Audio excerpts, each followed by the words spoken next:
was the first student um, uh, bagel manager. I was the guy in the morning making the morning bagels.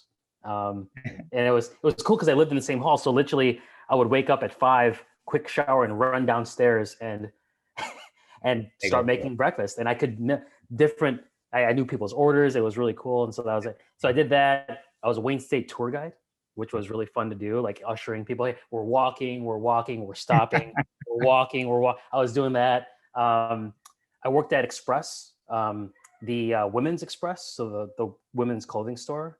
They didn't have any openings in the men's store, and so like, hey, do you want to work with the women's clothing store? I'm like, cool. You're gonna pay me? Cool, let's do it. And so I did that, and then junior and senior year, that's when things really started to pick up, right? Where I landed an internship. I had 2 internships. I had the internship with the city of Auburn Hills, and so the current city manager there, Tom Tangi, city manager of Auburn Hills, he's still there.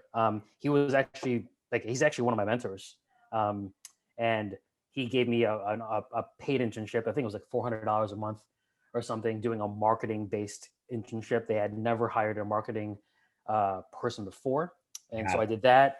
And then one night, it was a Thursday night. It was late, and I saw an opening for the Detroit Red Wings, like a marketing internship, and I was like, "Whoa! Well, I love the Red Wings. I think that'd be kind of cool." And then I just sent in my resume, sent in the application form, expecting nothing. They reached back out within 3 days. I went through the interview, and then they gave me the job like on the spot, and unpaid internship. I started the day after they retired Steve Eiserman's number, and it was surreal because there was all this like boxes of Steve Eiserman swag around the office, and I'm like, oh, like this is amazing! Like what's happening right now? And then walking, I'm just like starstruck, right? Like walking in the arena, and like and in marketing, like I was the guy.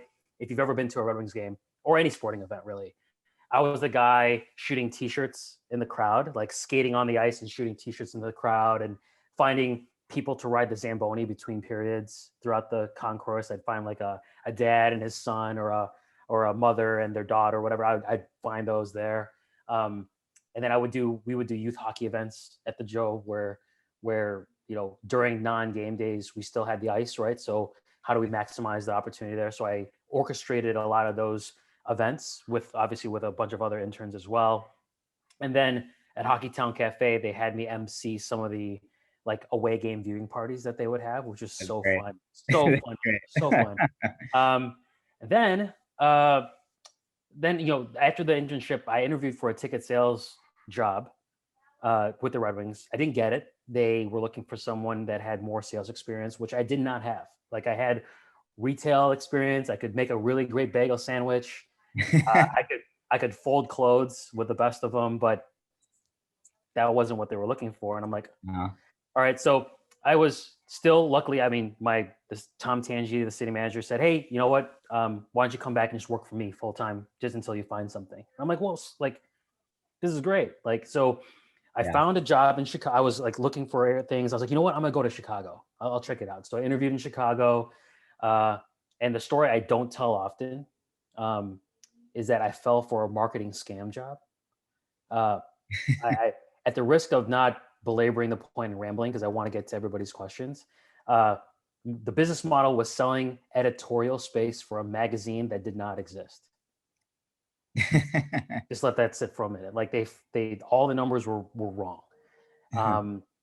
So that sucked. I moved, like I had this like going away party, like, see ya, peace out, I'm out, and I'd go to Chicago, and I was living with family. I was paying rent. So I had my own room and I was paying rent or whatever.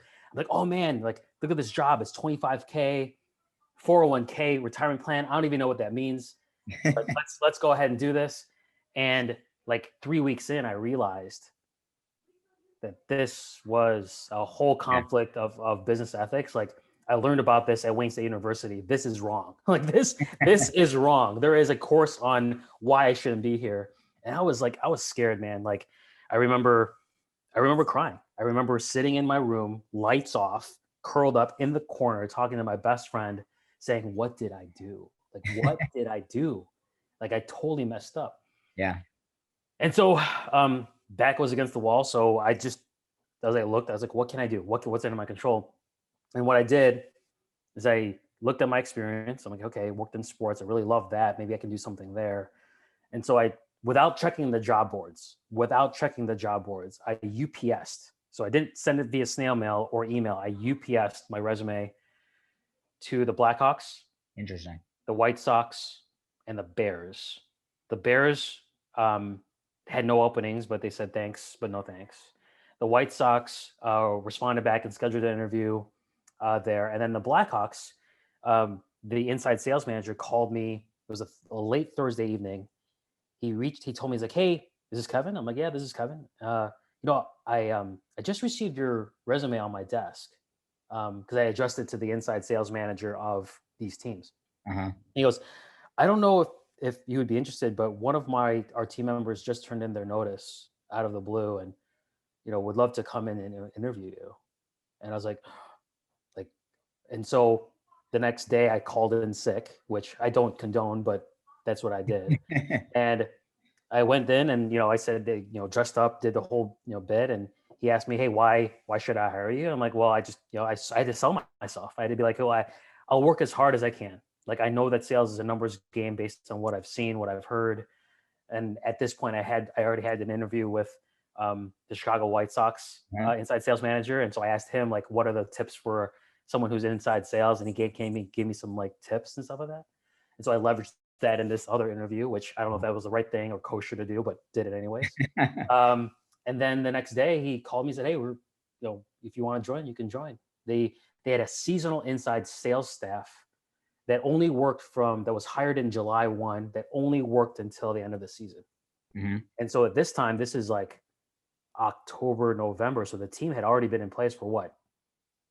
4 or 5 months or whatever. And so I had to play catch up. I was zero revenue and everybody was already selling. And so I had to like hustle. So I was in the office 7 a.m., leaving the office at 7:30. I went from making $25K an hour, $25K annually to $7.50 an hour plus commission, which in downtown Chicago, if you've ever been there, it's not a lot of money. So I really had to make the commission. I really I was selling to live. Like I was selling to live.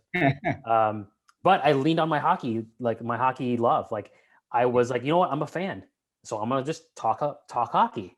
And so let's do it. And so I would just call people and I heard a lot of no's and just learn my way through it. And then March of 08, a former colleague of mine at the Red Wings who's still there, he's the director of media and public relations for the Red Wings. He told the inside sales manager at the Red Wings who had initially turned me down. That, hey, you should give Kevin a call. Like he's working at the Blackhawks. He's doing good work there. You should give him another shot. Yeah. And that was it. And they interviewed me again. And literally NHL trade deadline, March 2008. I got traded. I was on the free agency market. I got traded on the trade deadline, which is kind of cool. Because that year we went on to win the cup. Like we won the cup that year.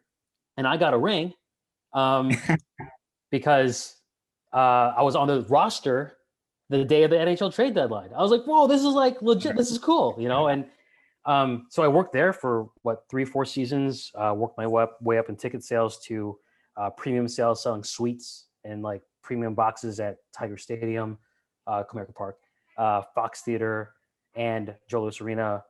And then Google found me on LinkedIn in late 2010. And I was like, yeah, I mean, sure, I know nothing about Google outside of it's a search engine. And let's give it a shot. And after a 6-month interview process, got the job. And it was the hardest decision. I told Zach this. I think it was the hardest decision of my career to leave sports. Like, I loved what I did, and I was doing what I loved, which in most situations you don't get to do both of those things at the same time. And yeah, I did a 3-week notice. I didn't do the traditional 2-week notice because I wanted to stay on as long as possible. I wanted to keep calling and saying, hey, this is Kevin with the Red Wings. Yeah. I wanted to keep saying that. and I made a sale on my last day. Yeah. And, you know, people were like, wondering, like, why are you making a sale? Like, you're not going to get paid commission on that. And I go, well, yeah, but this is the last time I get to say, you know, Kevin, this is Kevin from the Red Wings. And more importantly, I wanted to leave on a good note. I wanted to let them know that, I wanted to let leadership know that, hey, if things don't work out with Google, you know, like, I wanted to know I can come back. Yeah. I want them to, the last thing I want them to remember about Kevin Lau is that he didn't check out.